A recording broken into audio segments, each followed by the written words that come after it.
Softball hraju asi od mých 12 let, takže už je to nějaká doba. Tak já jsem prošla vlastně ve výsledku pouze 2 klubama, to je vlastně Dvůr Králové a z něj jsem přímo přešla v Douders, kde už hraju vlastně 10. rokem. Moje největší úspěchy jsou asi 3. místa na mistrovstvích Evropy a vlastně 9. místo na mistrovství světa.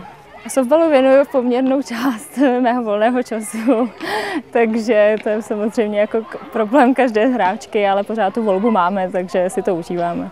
Když už zbyde čas, tak vlastně se snažím dělat úplně něco jiného, a to je třeba fakt jezdím na koni nebo bikram jogu, která docela jakoby pomáhá i té mentální odolnosti, anebo maluju prostě fakt úplně jiný záběr, aby to kompenzovalo trošku ten drsný sport.